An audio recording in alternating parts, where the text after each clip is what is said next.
Bonjour à toutes et à tous, bienvenue dans la Taverne du Gamer, je suis Sid, accompagné de Kira. Comment vas-tu ? Comment s'est passée ta semaine ? Dis-nous. Salut, ça va très bien, bonne semaine, j'ai été voir Oppenheimer au cinéma, le dernier film de Christopher Nolan. Ah oui, alors ?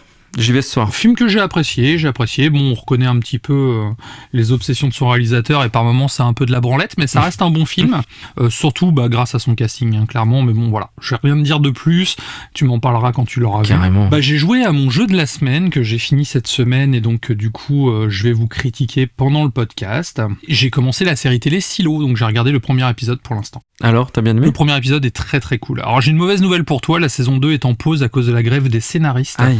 Et a priori serait peut-être reporté d'1 an, j'ai appris ça ce matin. Je crois que je vais migrer sur les livres alors, hein, parce que les livres existent. Oui, du coup ça peut être l'occasion. Carrément. Et pour ma part, j'ai regardé le sujet hors sujet de cette semaine, ça tombe bien, sinon j'avais rien à présenter, donc tu diras le nom tout à l'heure, mais c'est petite pépite japonaise qui arrive en chronique.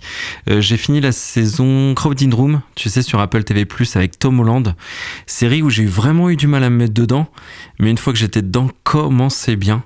Donc peut-être que vous avez la même perception que moi, un peu dur au début, mais franchement, j'ai adoré. Bouleversante comme série. Ah, je suis pas chaud du tout, moi. Et sinon, j'ai continué évidemment à préparer des chroniques, des jeux. Toujours Alan Wake Remastered. Pikmin 4, c'est mon jeu de l'été, je le lâche pas, je suis complètement fan de Pikmin, mais je l'étais déjà avant, mais le 4, franchement, il est super. J'en dis pas trop parce que évidemment il arrivera aussi en podcast. Quel est le programme de ce podcast ? Alors au niveau des news, on va parler un petit peu d'Ubisoft, un drama autour d'Ubi qui a été généré il y a peu.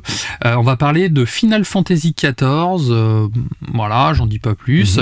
Xbox qui fait peau neuve et qui propose de nouvelles offres.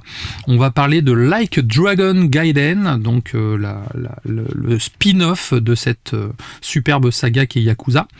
Et pour finir, on va parler du support physique en général. Donc ça, c'est pour la partie news.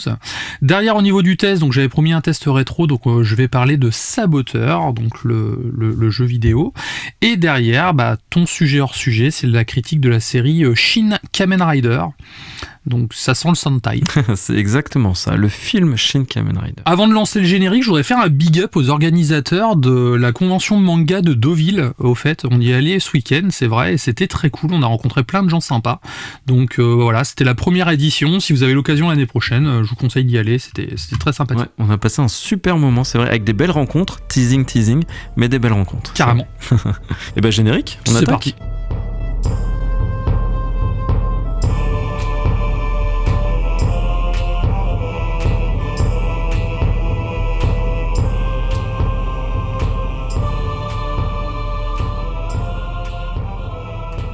Pour commencer, on va parler d'un énorme drama qui finalement n'en est pas un. Comme souvent avec Internet, Kira, on le dit souvent, la toile a tendance à s'enflammer un petit peu vite, à relayer tout un tas de choses.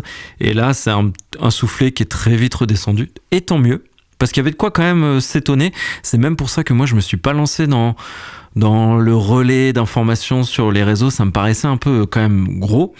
Donc j'explique ce drama en 2 actes, qui est le premier quand ça s'est enflammé. Donc des joueurs ont commencé à recevoir des mails de la part d'Ubisoft leur indiquant que leur compte allait être supprimé. Leur compte Ubisoft avec potentiellement leur jeu qu'il y avait dessus. Et que Ubisoft se réservait le droit de supprimer quand il le souhaitait, à condition que le compte était inactif. Donc évidemment, tollé général tout de suite. C'est là que je dis où ça s'est enflammé. Et encore une fois, à juste titre, si c'était avéré, je pense que comme moi, Kira, tu crierais au scandale si Ubisoft pouvait supprimer du jour au lendemain notre bibliothèque de jeux. C'est chaud quand même. Ça aurait été un scandale, oui. Sauf que c'est là où le soufflet est quand même très vite retombé. Il y avait 2 raisons à ces communications ou ces mails déjà envoyés. Donc déjà, Ubisoft faisait que d'appliquer des lois pour les protections des données. Donc en plus, elles varient en fonction des pays ou des continents dans lesquels on est. Donc là, c'était simplement appliquer le règlement RGPD qu'on connaît quand même maintenant avec ce nom, qui est vraiment là pour protéger les données clients. Et l'Europe, par exemple, contraint que s'il y a des comptes inactifs depuis très longtemps, que les entreprises qui détiennent ces comptes les suppriment au bout d'un certain temps d'inactivité. Et là, Ubisoft, c'est au bout de 6 mois, voire même jusqu'à 2 ans, s'il y a de l'inactivité, ils supprimeront les comptes à condition Et il y a beaucoup de vérifications avant de supprimer un compte, et dont quelque chose qui est majeur, c'est qu'il n'y ait pas de jeu acheté sur ce compte. Donc finalement, Ubisoft va réserver le droit de supprimer des comptes pour respecter la loi, évidemment, mais il ne faut pas qu'il y ait des jeux achetés sur ce compte, et il n'y en aura pas. Ubisoft a bien rassuré tout le monde. Donc finalement, une tempête dans un verre d'eau, comme on dit. Il n'y a pas péril dans la demeure. Normalement, vos jeux achetés en dématérialisé devraient rester saufs. Oui, c'est vrai que si ça avait été le cas, ça aurait été un scandale. Après, oui. Moi, surtout, ce qui m'a fait halluciner, c'est les remontées qu'il y a eu derrière, quoi. Entre les réseaux sociaux et tous les youtubeurs sensationnalistes qui ont publié des vidéos en criant au scandale, alors qu'il n'y avait vraiment aucune validation, aucun communiqué d'Ubisoft sur le sujet. Donc, c'était vraiment pour qui allait sortir sa news en premier. C'est plus ça, moi, qui m'a choqué, c'est qu'on arrive à un stade en fait où la communication va tellement vite qu'il peut y avoir de la diffamation ou justement des mauvaises informations en fait. Et voilà quoi. Enfin, en tout cas, tout est bien qui finit bien, comme on dit. Puis oui, le RGPD, c'est quelque chose qui est très très pris au sérieux en France, et forcément tout le monde y est contraint quoi. C'est normal. Oui, donc comme toi, si vraiment c'était avéré, c'était un gros scandale, mais ça me paraissait tellement gros que encore une fois j'ai attendu moi personnellement, et au final ça nous a donné raison. Et c'est vrai que de toute façon, toi comme moi, c'est l'information qu'on aime, c'est celle qui est plutôt mesurée, toujours nuancée, vérifiée, etc.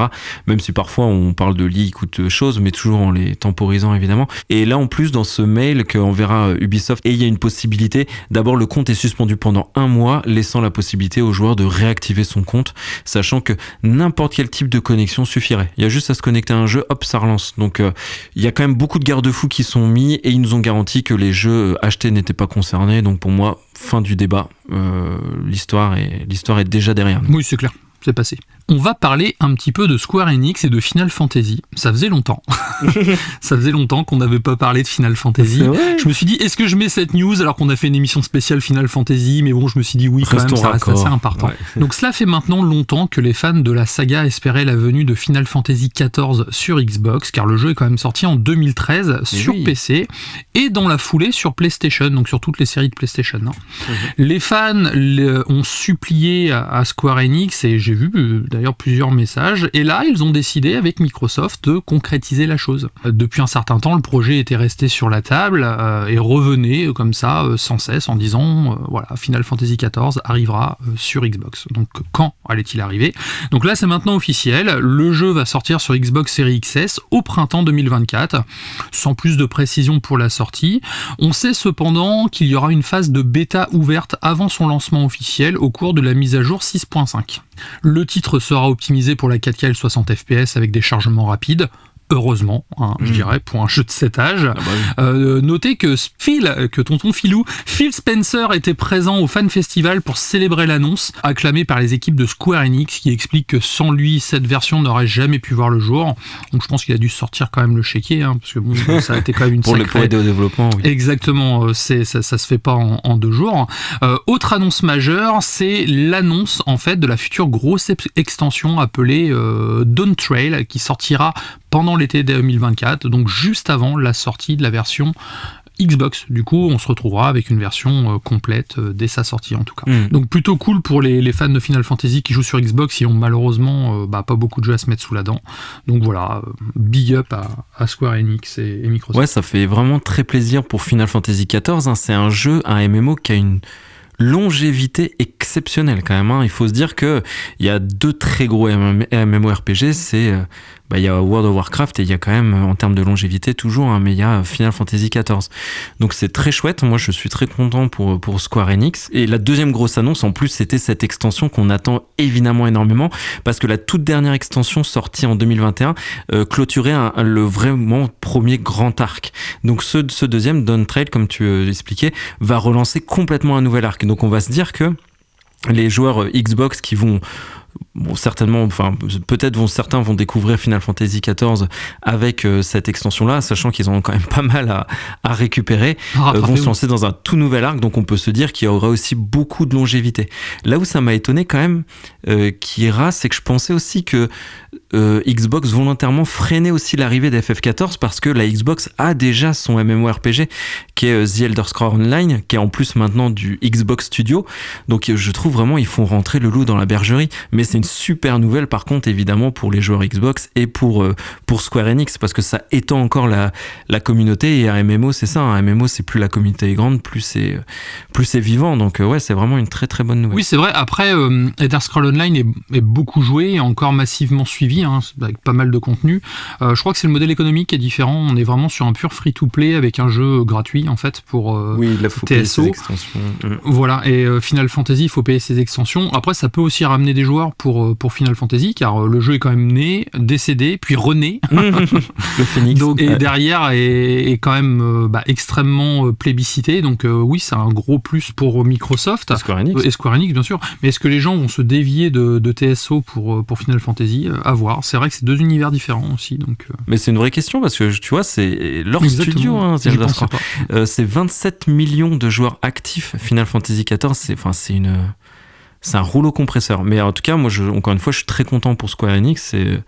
C'est très bien, c'est une super nouvelle. Tout à fait. Et aussi, Kira, il y aura une collaboration avec Fall Guys. Je sais pas si t'as vu. On pourra avoir des costumes Chocobo et tout, mais laisse tomber, là, je vais craquer, c'est obligé. Je vais sortir la CB, mais j'ai pas le choix. La carte bleue, oui. Oh, le pigeon, je te jure. Mais bon, c'est pour FF, obligé. C'est pour la bonne cause. Exactement. Et ben, je te propose de rester chez Tonton Filou, donc chez Xbox, parce qu'ils font peau neuve. C'est un petit peu le sujet avec le Game Pass. D'ailleurs, ils font peau neuve aussi sur l'interface. On pourra en parler un petit peu après. Tu me diras ton ressenti, Kira. Mais là, d'abord, le Game Pass. Donc, au 1er septembre, les offres du Game Pass vont changer. Donc, aujourd'hui, il y en a 3. Plus le Gold. Donc dans les 3, il y a le Game Pass Ultimate qui est vraiment leur offre la plus complète. Le Game Pass console et PC qui est à 10 € sur console, 9 € sur PC. Et on se posait la question la dernière fois, mais il y a bien les jeux Day One, tu sais, dans les abonnements les moins chers, à 10 € et à 9 €. Il y a bien les jeux qui sortent Day One dans le Game Pass. La seule différence vraiment avec le Ultimate, c'est des avantages sur le store. Enfin bref, tu me diras, il y a plus de jeux certainement sur l'Ultimate. Le Game Pass PC aussi. Il y a en fait, quand tu prends le Game Pass Ultimate, t'as le Game Pass console et le Game Pass PC inclus. C'est pas un abonnement à part en fait. Tu peux avoir qu'un Game Pass PC et qu'un Game Pass console, mais que l'Ultimate ça englobe tout. Le cloud gaming, tout quoi. Et les avantages du Gold, parce que c'est vrai que le Game Pass console et PC, l'inconvénient c'est qu'il n'y avait pas le online aussi. Donc si on voulait du online, c'était soit le Gold, soit le Ultimate. Donc ils ont décidé d'un petit peu refondre tout ça. Donc au 1er septembre, on va parler uniquement de Game Pass, il n'y a plus de Gold du coup, avec le premier Game Pass qui remplace clairement le Gold qui va s'appeler Game Pass Core à 6,99, donc pas d'augmentation de prix. Ça c'est la bonne nouvelle parce que c'est pareil, c'est quelque chose qui aurait pu inquiéter un petit peu. Donc le Core va être au prix du Gold. Il y aura plus les 2 jeux par mois offerts. Mais bon, je sais pas si c'est une grosse perte. Ils ont pas vraiment la même stratégie que PlayStation avec des jeux très forts tous les mois. Le Gold, c'était quand même moins intéressant.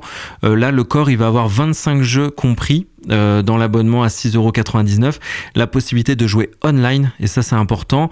Et cette liste de 25 jeux va pouvoir un petit peu tourner avec le temps, être enrichie. Des jeux vont sortir, des jeux vont arriver. Les 2 autres formules, c'est la console et PC. Donc, par contre, ce qui m'étonne beaucoup, c'est qu'ils n'ont pas le online, donc c'est vrai que c'est moins intéressant. Celle à 6,99 a le online, celle à 10,99 € sur console n'a pas le online, donc ça c'est un peu bizarre. Ils ont les jeux Day One par contre, et le Ultimate remplit toujours un petit peu toutes ces cases.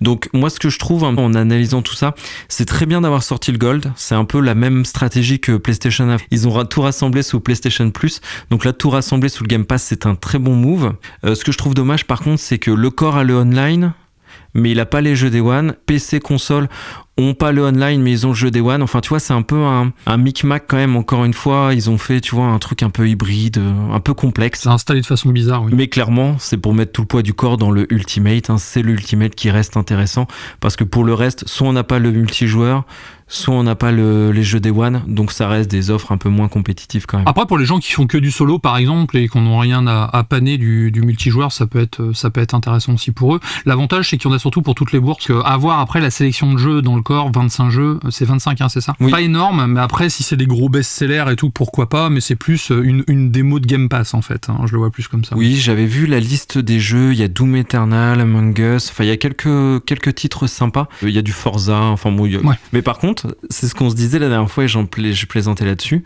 on pourra plus dire Day One dans le Game Pass, il faudra préciser, parce que le corps, lui, n'a pas les jeux Day One. Donc certainement, dans leur communication, ils pourront plus dire Game Pass, Day One dans le Game Pass. Ils devront revoir un petit peu leur formule. Et ça, c'était amusant, parce que c'est un peu la marque de fabrique. Oui, c'est vrai, c'est ce qui... c'était tout de suite direct un argument.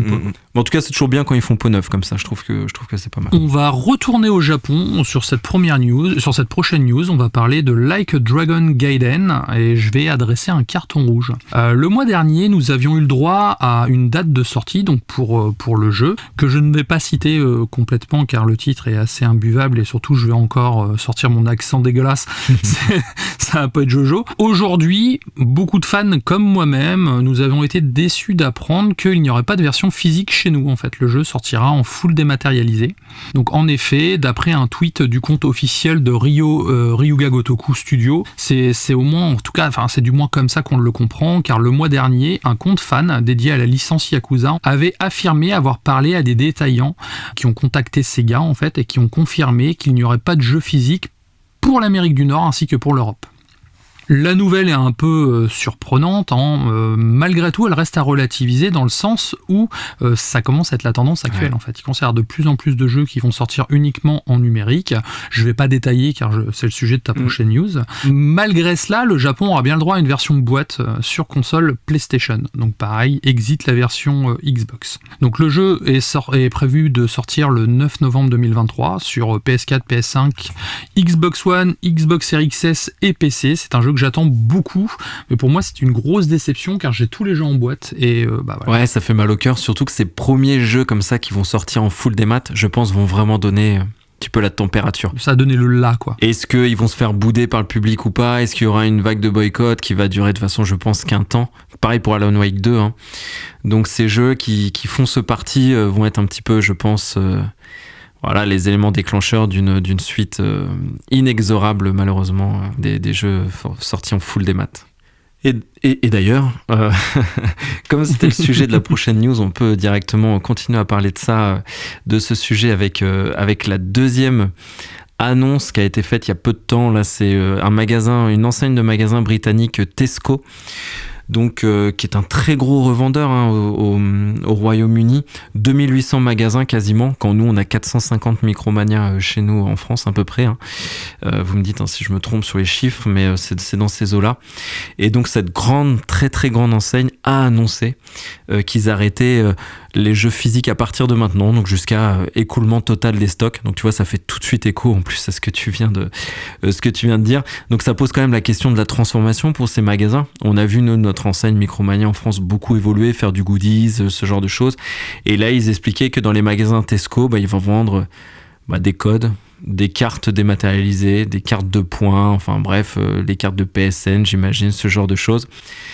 Donc est-ce que les gens vont aller en boutique pour acheter leurs cartes, leurs codes? Franchement, encore une fois, c'est un... Ça vaut pas le coup, ouais. Moi, je le ferais pas en tout cas. Tu vois, t'es content d'aller au magasin, discuter avec le vendeur, récupérer ta boîte. Est-ce que tu fais la même démarche pour aller chercher un code? Il y a peu de chance, donc... C'est clair. Ouais. Ça se gâte, hein. Ça se gâte, mon cher Kira, nous qui sommes des collectionneurs. Ouais. Déjà, quand je vois que les collecteurs sortent avec des codes à l'intérieur, ça me fait déjà chier. Mais là, maintenant, se dire qu'il y a des boîtes vides avec des codes à l'intérieur, déjà, c'est un non-sens écologique. Mais en plus, ça sert à rien, quoi. Là, j'ai vu pareil, ils commencent à sortir des steelbooks de Blu-ray, mais sans le Blu-ray. J'allais dire. Et dedans, t'as un code pour mater ta série sur une plateforme. C'est n'importe quoi. Mais pour donner un petit peu d'eau à ce moulin-là, et je me fais l'avocat du diable parce que moi, j'aime beaucoup le physique, en termes de chiffre d'affaires, franchement, les boîtes, le physique, représentaient en 2022 10 milliards et tous les achats numériques dématérialisés, toujours sur le jeu, 173 milliards. Donc 94% du chiffre d'affaires est généré dématérialisé, 5% du chiffre d'affaires est généré sur du physique. Et ça, c'est en termes de chiffre d'affaires, en part de marché, on est à 25-28% de physique, 72% de démat. Donc je pense qu'il faut vraiment se le dire, c'est la fin d'une ère qu'on apprécie tous les deux. Ouais, malheureusement. Bon, on a fini sur une touche pas très joyeuse là, hein. J'ai l'impression qu'on a cassé l'ambiance. C'est ça, ainsi se conclut la partie news, sur une note très salée, clairement. Faisons un bond dans le passé avec du rétro gaming, un jeu que tu adores, que tu adules, tu m'en parles tout le temps, donc là tu vas m'en parler en chronique. Donc c'est The Saboteur, mon cher Kira. C'est ça, le jeu est sorti à une époque où il n'y avait pas de problème de jeu des maths ou de choses comme ça, car le jeu est sorti en 2009, donc c'est un jeu d'action-aventure développé par Feu Pandemic Studio, qui est un studio que j'appréciais beaucoup à l'époque et édité par Electronic Arts. C'est un jeu un peu particulier car il se déroule pendant la Seconde Guerre mondiale en fait, et qui propose de jouer un résistant, on va dire, dans un Paris occupé. Donc une situation un peu inédite dans le genre, car généralement on joue les guerres sur les fronts, les choses comme ça, mais on n'est jamais dans Paris à jouer un résistant ou un monsieur tout le monde.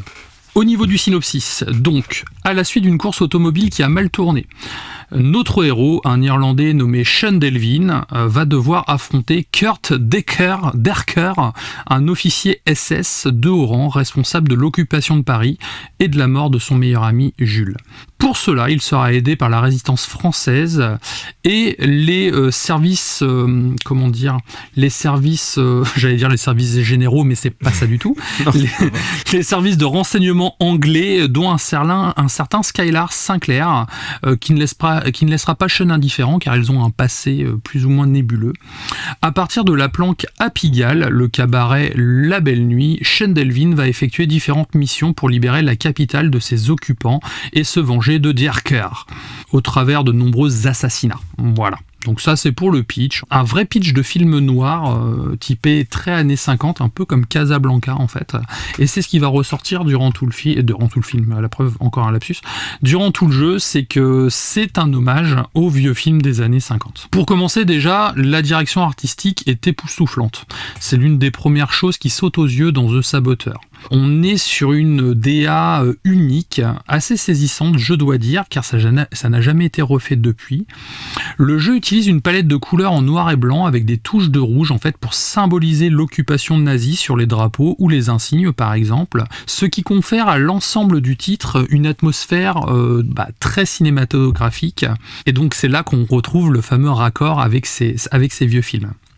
De plus, à la mesure où on va libérer les zones de Paris en fait de l'emprise nazie, la couleur reviendra progressivement, créant une métaphore visuelle très puissante de la renaissance, de l'espoir et de la liberté.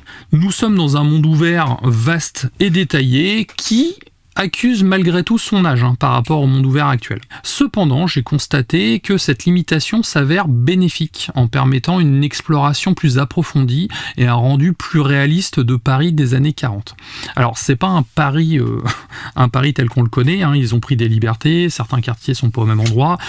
Si on suit la carte du jeu, on peut aller au Havre en 20 minutes. Il n'y a pas de travaux. Il n'y a pas de travaux, il n'y a pas de bouchons. C'est propre. C'est pas super fidèle, mais c'est un Paris très crédible à regarder, et surtout les monuments les plus importants, comme la fameuse rue de Pigalle en fait, où on va avoir la Tour Eiffel par exemple, l'Arc de Triomphe. Tous ces monuments-là, en fait, sont là et à leur place. C'est vraiment tout ce qui a été improvisé, on va dire, par les game designers, c'est uniquement dans les à côté. Donc chaque quartier possède son propre caractère, ses habitants et ses missions, ce qui offre une belle variété d'expériences de jeu. Le sentiment de liberté renforçant l'immersion dans cet environnement historique et captivant fonctionne toujours au poil. Les mécanismes de jeu sont un mélange d'action, d'infiltration et de conduite, comme tous les open world de l'époque.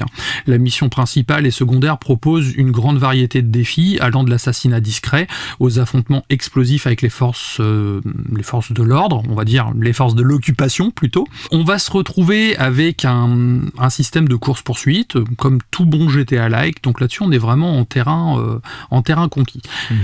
Là, on va voir qu'il y a quelque chose qui s'est passé peu de temps avant, en fait, c'est qu'un certain Assassin's Creed est sorti 2 ans auparavant, en fait, et ça se ressent. Notre protagoniste possède également des compétences de grimpeur, il peut s'élever sur les bâtiments pour planifier des attaques de manière tactique.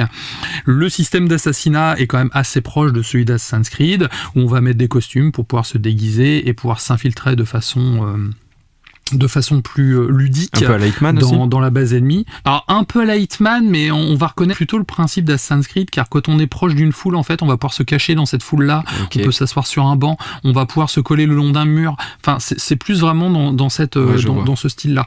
La partie Hitman, oui, il y a le côté costume, mais c'est uniquement des costumes de généraux nazis qu'on peut récupérer à certains moments, qui nous permettra de nous approcher de la cible. La conduite a malheureusement mal vieilli, quand on compare surtout le jeu à Mafia, le remaster qui est sorti il y a 4-5 ans. Là, on sent que le jeu a pris un coup de vieux quand même. L'intrigue de The Saboteur est riche en émotions, mélangeant habilement des moments de drame, d'humour, d'action, très inspirés des films de l'époque, comme je le disais tout à l'heure. Le protagoniste est charismatique, lui, ce qui change de beaucoup de protagonistes actuels. C'est un personnage attachant qui évolue tout au long du jeu, qui a une certaine classe en fait, et un peu bourru par moments. Sa quête de vengeance personnelle contribue, contre le diabolique Major et le moteur principal de l'histoire, tandis que sa contribution à la résistance française ajoute une couche de profondeur et d'humanité à son personnage. Les interactions avec les autres membres de la résistance renforcent le sentiment d'appartenance à un groupe. Et ça c'est bien en fait, parce que c'était le problème des GTA-like de l'époque, c'est que notre personnage était là, c'était un peu le faire valoir, il faisait les missions de tout le monde en fait, mais on avait plus l'impression d'être un homme de main ou un homme à tout faire. Là on a vraiment l'impression de faire partie d'une confrérie en fait, un groupe qui est déterminé à combattre l'oppresseur et surtout à vaincre l'oppresseur. Et ça c'est vraiment le point fort du jeu, c'est qu'il y a un supplément d'âme, tu vois. Plutôt que d'être un simple soldat, le jeu nous incite à mener des attaques surprises, à saboter des infrastructures nazies, à déstabiliser leur contrôle sur Paris. Cette approche de guérilla ajoute une couche de stratégie au gameplay et ça souligne l'importance de la ruse et de l'intelligence tactique dans la lutte contre un ennemi supérieur en nombre et en puissance. Et ça, c'est hyper grisant quand on arrive dans une base qui va y avoir des ennemis partout et qu'on va péter pile le baril au bon moment, ce qui va faire vaciller, on va dire, tout ça. On va voir les ennemis qui vont partir dans tous les sens et tout. Et là, on a vraiment l'impression d'avoir fait un raid surprise. Satisfaisant. C'est ça, tout à fait. À côté de ça, on va avoir une superbe bande-son, donc c'est une véritable pépite même, je dirais. En plus de présenter des compositions originale évocatrice, le jeu incorpore également des classiques de l'époque, ce qui ajoute une ambiance authentique et immersive à l'expérience. Surtout quand on est dans le QG de Pigalle, où on va entendre les filles danser, on va entendre les gens chanter, les gens boire des verres et tout, on a vraiment cette impression d'y être, quoi. La musique accompagne parfaitement l'action, et à des moments clés du jeu, c'est vraiment un gros point fort. Je vais passer sur ma partie points positifs, points négatifs. Déjà, pour les points positifs, ça va être le style visuel unique. L'esthétique du jeu, avec sa palette de couleurs en noir et blanc, qui s'anime, c'est vraiment très très beau et ça vieillit très très bien. Ouais, c'est ça. La modélisation de Paris que j'ai trouvé très cool, le gameplay varié et cette ambiance de guerre. En étant situé dans la période de la Seconde Guerre mondiale, le jeu parvient à capturer une atmosphère de tension et de danger constante en fait. On entend toujours des bombardements au loin, on voit les soldats qui patrouillent. Des fois, on va se retrouver avec des personnes qui vont transporter la nuit, des marchandises prohibées en fait, et qui peuvent se faire contrôler par les nazis à ce moment-là. Et du coup, on a un peu l'impression d'être dans la traversée de Paris, tu vois. Ouais, donc ça c'est vraiment super. À côté de ça, il y a quand même des moins, bien sûr. Donc je vais avoir la répétitivité du jeu. Monde ouvert oblige, certaines missions et objectifs sont quand même assez répétitifs et ont tendance moi, à l'heure actuelle, à m'agacer en tout cas.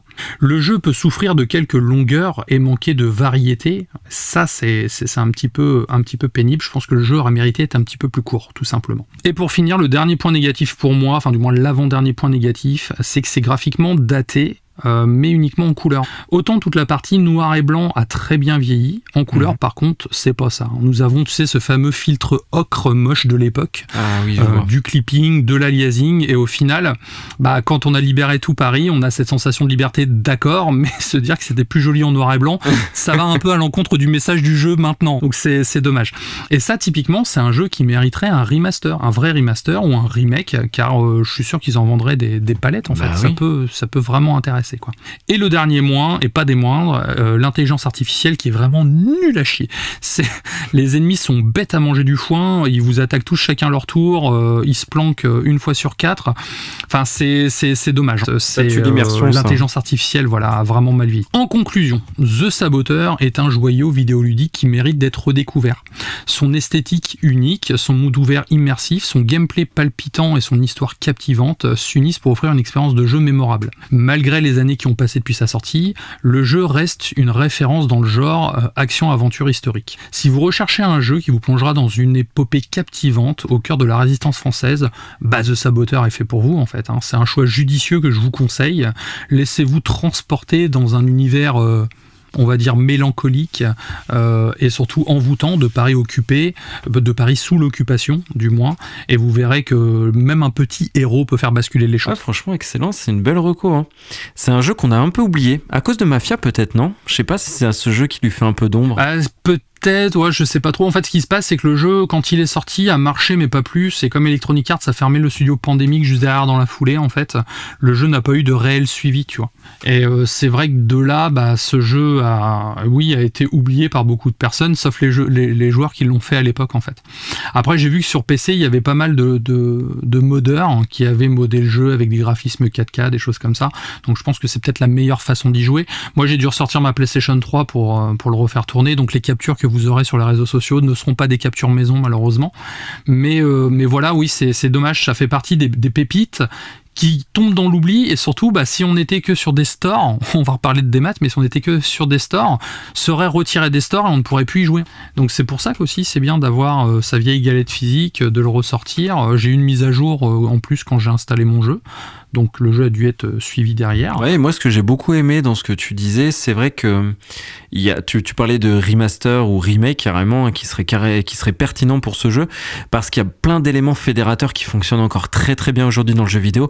Rien que le premier, c'est que c'est un scénario un peu basé sur la vengeance, tu disais, et ça on sait que ça fonctionne de ouf. C'est vraiment quelque chose qui marche au cinéma, qui marche, c'est très fédérateur ça, la vengeance. Il y a un côté un peu malsain presque, mais on a envie on s'attache très vite au personnage et on a envie de faire la misère à ceux qui nous l'ont fait auparavant, un petit peu de revanche, et ça c'est très très cool. Ça m'a fait penser un peu à Max Payne quand tu parlais de revanche, etc., enfin de vengeance, c'est cool. Et j'aime aussi énormément, tu parlais de métaphore tout à l'heure, et le fait que tes actions ont un impact visuel sur le jeu. Je trouve qu'en termes de game design c'est ultra intelligent.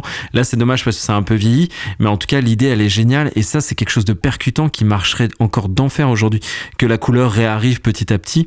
Je trouve que c'est ultra brillant. Dans Okami pareil, quand on faisait pas mal d'actions, ça, et plus en plus de fur, d'ab fleury, etc., ça c'était vraiment cool, et ça c'est un élément, tu vois, qui m'attire beaucoup dans The Saboteur, dans ce que tu expliques. Ça c'est pour moi le gros point fort du jeu qui est intemporel, c'est que l'aspect noir et blanc est là tout le temps. On va voir du coup les nazis au loin avec leur brassard rouge sur le bras ou les drapeaux en rouge. On voit aussi quelques barils à faire exploser en rouge, donc ça c'est plutôt marrant. Et il y a juste les lumières en fait qui sont éclairées un peu de couleur jaune, mais du coup on a cette sensation, comme quand on regarde le camp qu'on va affronter, comme s'il y avait quelque chose d'un peu divin au-dessus qui nous disait c'est ça que tu dois faire, c'est ta mission en fait. Ouais. Donc on a vraiment cette impression de lutter pour une bonne cause, parce que déjà aller poutrer du nazi, ça reste de la bonne cause, il faut pas se leurrer. Mais voilà, derrière on a ce surplus en fait d'âme, et moi ça m'a donné envie de regarder beaucoup de films de l'époque directement. Donc c'est marrant, c'est qu'en plus j'ai été voir Oppenheimer juste derrière, donc il parle beaucoup de la Deuxième Guerre mondiale aussi, forcément thématique oblige. Mais du coup voilà, sans le savoir, ça reste un moment, on va dire un moment fort de l'histoire française, de l'histoire mondiale même, et là de l'avoir à l'échelle juste d'un résistant, c'est très frais, toujours à notre époque. Ah, c'est vraiment, ça donne très très envie ta chronique, j'avoue. Donc prions pour un remake ou un remaster, ce serait top. Ah ouais, ça serait bien, mais bon, Electronic Arts quoi. Ouais, je pense que c'est un peu comme Ubisoft quoi, ils ont des bonnes licences, mais derrière ils sortent pas grand chose. Mais en tout cas, très belle chronique. Et ben avant notre sujet hors sujet, continuons avec le fameux maintenant comptoir des auditeurs, celui qu'on adore parce que c'est parler aussi avec vous et des retours que vous nous avez fait. Donc j'en ai noté quelques-uns de mon côté, où on a pas mal par exemple échangé avec Xan qui nous écoute de façon très fidèle, à qui même on a sympathisé, on discute très souvent, un gars très sympathique qui lui a réagi sur notre chronique Final Fantasy XVI en disant qu'il avait pas mal de chutes de framerate, tu sais, sur le jeu, alors que nous on n'a pas trop connu ça. Oui, c'est vrai. Donc c'est vrai que je voulais le préciser parce que c'est un élément qui n'est pas revenu dans notre chronique, mais en tout cas que certains joueurs l'ont vécu, donc je trouve intéressant de le mettre en avant. Pareil, on avait discuté avec Anto sur Facebook, qui lui a une vision plus négative encore du jeu que nous, et je lui disais que c'est justement les avis contraires qu'on préférait, parce que c'est ça, je pense, qui crée le dialogue. Donc merci à lui de nous avoir partagé ça. Et j'ai noté, et c'est pour ça que je voulais t'interroger là-dessus aussi, Kira, Alex et sa copine avec qui on échangeait sur la nouvelle interface Xbox. Donc lui est très ravi, parce que plus épurée, plus sympa et tout, moins intrusive. Moi j'étais de son avis. Sa copine par contre, changement d'habitude, ça a été plus compliqué. Toi du coup, comment tu l'as trouvé cette nouvelle interface? Eh ben je vais te dire, en fait, j'ai l'impression que Microsoft m'a oublié, car moi ma console est toujours sur l'ancienne interface. Je l'ai redémarrée plusieurs fois et j'ai pas eu une mise à jour et je suis toujours sur l'ancienne interface. Ah ouais, pour en parler. Donc non, rien du tout. Mince. J'ai encore testé tout à l'heure parce que j'étais en train de jouer à un futur jeu que je vais tester. Teasing. Impossible d'avoir cette nouvelle interface. Donc j'étais voir dans le menu s'il fallait que j'active quelque chose ou quoi, mais non, j'ai rien du tout. J'ai pas eu de mise à jour ni de téléchargement. C'est bizarre. Ouais, fallait peut-être inscrit sur un truc, je sais pas. Bah écoutez, auditeurs, dites-nous si vous avez un tips à donner à Kira, parce que là il se sent exclu, le pauvre. Bah oui, du coup là j'ai l'impression que ma Xbox elle a 200 ans. Enfin vous voyez, tout le monde parle d'un nouveau truc. Parce que moi j'ai vu plein de monde partager et tout, je trouvais ça joli, je la trouve sympa et tout, et je voulais en discuter avec toi. Mais est-ce que t'as d'autres petits big up à faire à nos auditeurs de ton côté? Le big up surtout, c'est merci à tout le monde de nous écouter. On voit que sur les épisodes, il y a pas mal d'épisodes qui remontent en flèche en termes d'écoute, donc ça implique qu'il y ait des nouvelles personnes. Merci à vous de nous rejoindre. Si ça vous plaît, bien sûr, n'hésitez pas à nous mettre 5 étoiles sur les applications de podcast, ça fait vraiment plaisir et ça contribue grandement au référencement. N'hésitez pas aussi à nous mettre des commentaires sur les réseaux sociaux, bien sûr, on fait vivre les pages dans la mesure du possible, car c'est vrai qu'on fait ça en plus du travail, mais surtout n'hésitez pas, on fait ça pour la passion et ça nous donne envie de continuer, car c'est hyper gratifiant, quoi. Tu as tout dit, franchement, tu as tout dit et bien dit, parce qu'on l'a toujours dit depuis le début, ce podcast c'est le vôtre, donc suggestions de news, de tests, de chroniques, bref, on est à votre écoute. Faisons vivre la taverne du gamer ensemble. La taverne c'est convivial, ça appartient à tout le monde, et c'est le concept, c'est le nôtre en tout cas. Et pour nos nouveaux auditeurs, justement, vous le savez, on aime bien finir avec Kira, c'est pour nous faire plaisir à nous et on espère à vous aussi évidemment, mais là c'est avant tout pour notre plaisir, c'est parler d'un sujet hors sujet, et aujourd'hui j'ai déterré un truc du Japon, sorti un petit peu en catimini mais pas tant que ça fait un peu parler de lui, c'est sur Prime Video, c'est Shin Kamen Rider, donc un film pour célébrer les 50 ans de la série, un film de 2 heures, réalisé par Hideaki Anno. Donc Hideaki Anno, le grand Hideaki Anno, découvert par Hayao Miyazaki des studios Ghibli pour ses talents de dessinateur. Il a participé, petite fun fact, mais il a participé à Nausicaa de la Vallée du Vent, Château dans le ciel. Un de mes préférés. Oui, non, mais il a un CV, il a fait Macross aussi, il a participé pour Macross, Appleseed, Sailor Moon, des films, Gundam, même le Tombeau des Lucioles, où il a été un animateur, donc c'est à savoir. Et il a surtout réalisé Evangelion, Nadia et le secret de l'eau bleue, Gunbuster, et en film Shin Godzilla, qui va arriver en chronique, et aussi Shin Kamen Rider dont je vais parler aujourd'hui. Il est fondateur des studios Gainax, donc un très gros palmarès, une personne que moi je trouve exceptionnelle. C'est vraiment le genre de réalisateur qui je trouve, quand tu vois une de ses œuvres, tu sais qui est derrière, et c'est assez rare quand même, les réalisateurs qui ont cette faculté. Il a une vraie patte. Voilà, une vraie personnalité, une vraie patte graphique, et Hideaki Anno en fait partie, je trouve. Donc Shin Kamen Rider, parlons un petit peu de Kamen Rider pour ceux qui ne connaissent pas, c'est une série emblématique au Japon qui a commencé en 1971 et qui continue jusqu'en 2021, là récemment, avec plus de 30 séries différentes. Donc je vais vous éviter évidemment de toutes vous les donner, mais c'est produit en tout cas par la Toei, connu pour moult choses, dont les Godzilla d'ailleurs. C'est dans le style des Super Sentai, Aussi des Henshin Hero, qui eux sont plutôt... Henshin Hero, c'est des héros qui se transforment. Les Super Sentai, c'est ce qu'on connaît comme Bioman, Ultraman, Zetman, ou tout ce qu'il y a... Enfin, tous les Power Rangers qui sont des déclinaisons un peu arrangées. On connaît les Américains qui ont repris les épisodes de Bioman, et tu sais, ils ont retourné toutes les parties non costumées avec des acteurs américains en gardant les parties costumées de la version japonaise. C'est assez rigolo. Donc c'est un style bien à part entière, qui est souvent moqué quand même, qui ira moqué, un petit peu décrié. Il y a eu plein de parodies des Super Sentai. Assez marrant, il y en a eu en France d'ailleurs. Les Bioman avec les inconnus. Ah, il y a aussi une série de Super Sentai française, en fait, avec les gars de No Life, non ? Créateur de No Life, tout à fait. Voilà. Où il y avait Black Beaujolais, Camembert, machin. Oui, c'est ça. Ah, je sais plus comment il s'appelait, c'était trop bien. Je l'ai regardé à l'époque sur No Life. Mais après, les Super Sentai, pour moi, c'est vraiment plus en groupe. C'est souvent 4 ou 5 gars avec des couleurs différentes. Là, Kamen Rider, il est plus en solo, en tout cas au début. Après, au fur et à mesure des saisons, il y aura plein de Kamen Rider avec des caméos, etc. Et donc, Kamen Rider, quand même, avant de partir sur le film, pour les auditeurs, peut-être que vous l'avez déjà vu, il est sur une moto tout le temps, une écharpe rouge et un casque d'insecte. C'est une sauterelle en fait, le gars, c'est un homme sauterelle un peu, son costume, ça représente cet insecte-là. Donc pour ceux qui l'ont vu, il est toujours quand même Kamen Rider à moto. Et donc le film dont je vais vous parler, Shin Kamen Rider, est un reboot de la saga. Donc comme ça, c'est très clair. Vous pouvez, à partir de maintenant, commencer sur ce film. On reboot la saga avec le héros, donc Takeshi Hongo, qui est tout juste transformé en homme sauterelle, un peu, c'est cyborg en fait, c'est un peu un mix entre un cyborg et un humain. C'est la société secrète Shocker, une très méchante société qui transforme les hommes en hybrides animaux. Donc il y a des hommes araignées, des hommes chauves-souris. C'est un peu ça que cette société secrète fait. Et à l'intérieur de cette société, il y avait un scientifique de génie qui lui est plus altruiste quand même, qui a créé justement cet homme sauterelle, donc Takeshi Hongo, qu'il l'a capturé et transformé pour lui donner un petit peu ses meilleurs pouvoirs. C'est son œuvre d'art. Et sa fille, à ce scientifique, va être l'acolyte de notre héros. Donc on est vraiment sur un scénario quand même assez manichéen, c'est les gentils contre les méchants, avec surtout un scénario qui sert de prétexte, qui ira à de la bagarre, du défouloir, voir des monstres, des hommes hybrides avec leurs costumes un peu décalés, Kamen Rider qui fait des sauts dans le ciel et qui les combat.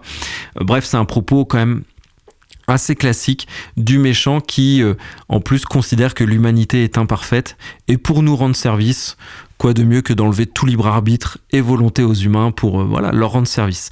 Donc c'est un petit peu ça le propos du film. C'est la ronde parfaite. Ça se tient. Du moins quand t'es un scientifique fou japonais. Ouais, exactement. Mais bon, pour moi le scénario sert, comme je disais, un petit peu de prétexte. Donc en parlant de ce film, il y a une extrême fidélité à Kamen Rider. On est vraiment sur un film qui est là pour fêter les 50 ans. Donc il y a énormément de références. Il y a des plans complètement identiques à l'épisode 1 que j'ai re-regardé à cette occasion. Donc l'épisode 1 de 1971. Et franchement, Kira, c'est de l'orfèvrerie, ils ont été psychorigides, c'est du plan pour plan, mais vraiment très précis, très très bien. Ils ont intégré d'ailleurs à l'intérieur du film tout le générique de la première série, comme clin d'œil, tu vois, filmé de la même façon, Kamen Rider qui descend avec sa moto une colline, etc. Enfin bref, tout y est. Donc c'est d'une extrême fidélité à la série, dans la structure aussi qui est très proche. On a des grands méchants, voilà, le grand méchant araignée qui va combattre Kamen Rider. Bref, c'est dans une construction assez vintage, il faut bien l'avouer, avec des chorégraphies qui aussi rendent hommage à ce que fait ces séries de mieux. Donc je te dis, des plans où on le voit sauter, faire des coups de pied, des cabrioles, des saltos, enfin bref, c'est du Super Sentai tel qu'on le connaît. Donc le film vraiment transpire l'hommage de la série, avec quand même des petites tentatives de modernité, comme en tant que antagoniste, ils ont intégré une intelligence artificielle. C'est pas du spoil, hein, c'est vraiment très tôt dans le film, avec le propos lié à l'intelligence artificielle. Est-ce que c'est méchant pour l'humanité ou pas? Ça, c'est un propos qui est quand même plutôt actuel. C'est très à la mode, hein, parce que beaucoup de films en ce moment ont comme méchant une intelligence artificielle. Donc c'est plutôt, si tu veux, dans ce propos-là où c'est un peu moderne, mais sinon on est vraiment sur quelque chose de très très fidèle, avec la sauce Hideaki Anno. Donc vraiment, j'aurais pas su que c'était Hideaki Anno, je l'aurais deviné. Et en fait, je vais dire une de ses phrases qu'il a dit en interview, une interview pour Arte, je crois. En tout cas, je l'ai vu sur Arte. Et il disait, pour moi, la créativité, c'est un acte qui consiste à remplir un trou que l'on a à l'intérieur de soi. Si on laisse ce trou béant, nos angoisses s'emparent de notre corps et il ne nous est plus possible de vivre. Il faut savoir que Hideaki Anno, c'est quelqu'un qui a quand même pas mal d'idées sombres. Il est passé par des zones, des périodes dans sa vie très mélancoliques, très tristes. Et on sent que pour lui, c'est vraiment une thérapie de faire des films d'animation, de l'écriture ou même de la réalisation aujourd'hui. On sent que c'est thérapeutique. Et ce film, il donne ce sentiment parfois de thèmes assez fort, quand même sombre, basé sur la santé mentale. Il y a une teinte vraiment mélancolique. Le rôle aussi du héros qui a pas envie d'être violent, mais qui l'est quand même. Le bien, le mal. En fait, Hideaki Anno intellectualise beaucoup les choses, je trouve. Ça se ressent pas mal dans ce film, avec une patte graphique qu'on lui connaît. Je sais pas si tu vois un petit peu son style, mais il fait souvent des plans très larges, au ras du sol, où on voit deux protagonistes l'un en face de l'autre, avec des décors très urbains. Il y a toujours des poteaux électriques dans il adore ça. Enfin. Oui, il y a sa patte à lui, oui. Ouais, voilà. Il utilise la vue subjective aussi, ça c'est intéressant lors des affrontements où on est vraiment dans le regard du personnage. C'est Kamen Rider, à l'ancienne comme je l'ai dit, hommage, mais avec quand même la sauce Hideaki Anno. Et donc mon avis sur ce film, après avoir décrit les choses comme je viens de le faire, déjà j'ai adoré les musiques. Elles sont incroyables, Kira. C'est Takeo Iwasaki qui est dessus, qui a travaillé sur du Jojo Bizarre Adventure, Origin, le film d'animation de 2005-2006 qu'on apprécie. De Gonzo, oui, qui était très bien d'ailleurs. Ouais, exactement. Tout à fait, qu'on apprécie tous les deux. On l'a, je crois, même acheté en édition collector en DVD. Oui, on l'a tous les deux, oui. Il a fait Gurren Lagann, Soul Eater, donc des musiques vraiment exceptionnelles. J'ai beaucoup aimé. L'esthétique aussi du film est très très bonne. Hideaki Anno a créé des plans de ouf. Les scènes d'action sont très bien chorégraphiées. Mais vraiment, hein, c'est jouissif à regarder, c'est très satisfaisant pour le spectateur, c'est hyper sanglant. Donc j'ai été étonné de voir pourtant dans Bioman ou autre, Kamen Rider, c'est pas hyper sanglant, là c'est ultra sanglant, il se fait vraiment plaisir, c'est de la surenchère, presque grotesque parfois, c'est toujours un petit peu sur le fil, mais ça passe bien. J'ai aussi beaucoup aimé la vue subjective comme je l'avais dit, donc vraiment ce côté-là au top, c'est très très plaisant à regarder.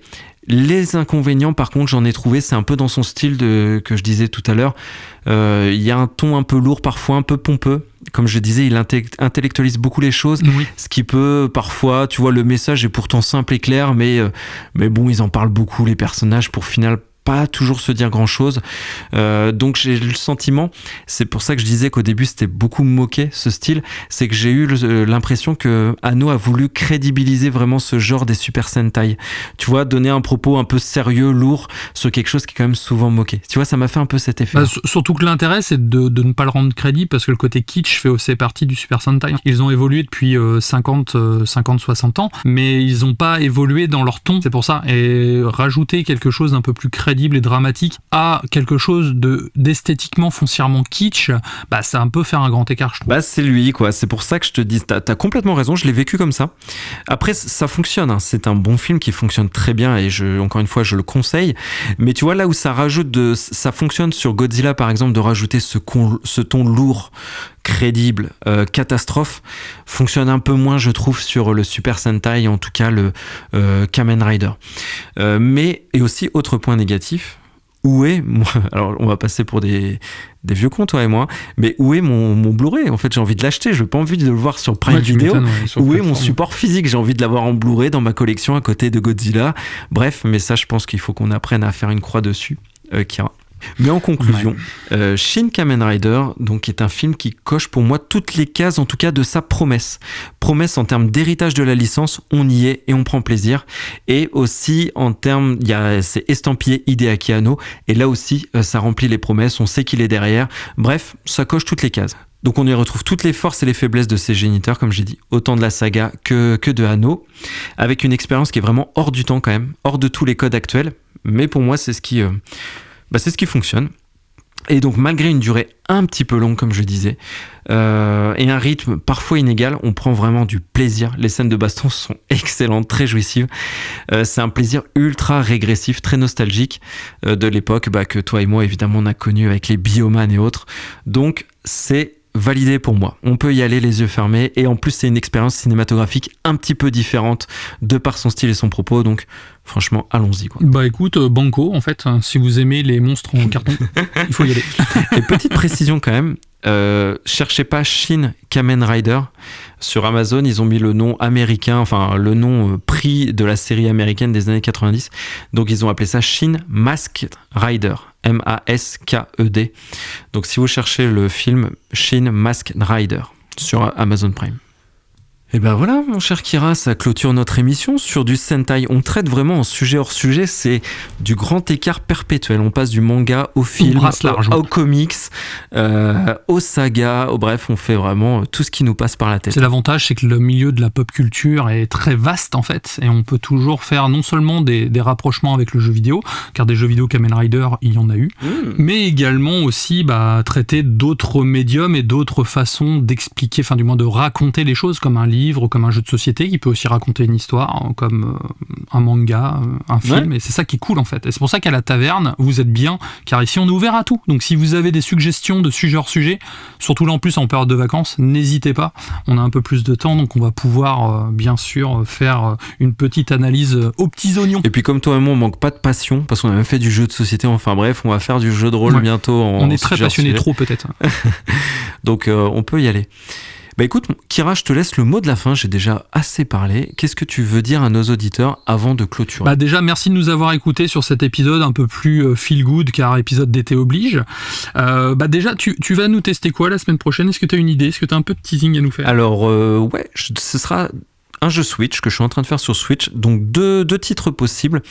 Pikmin 4 si j'ai déjà réussi à le finir, mais pas sûr, et moi j'aime bien finir le jeu à 100%, donc si j'y arrive pas, ce sera, je le tease depuis longtemps, Mario et les lapins crétins, Spark of Hope, donc pour de bon, c'est un des deux, donc vous verrez la semaine prochaine. Bientôt, Mario et les lapins crétins, ça va devenir un jeu rétro.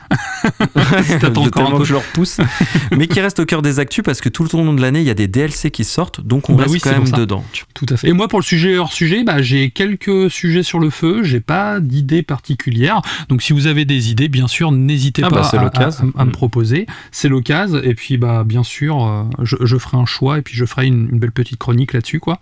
En tout cas, moi, je vous souhaite une excellente semaine. Si vous êtes en vacances au bord de la plage ou au bord de la piscine, buvez un mojito pour nous, en tout cas, pour avoir cet effet taverne également. Et puis moi je vous souhaite une excellente journée en tout cas. À très vite. À la semaine prochaine. Ciao.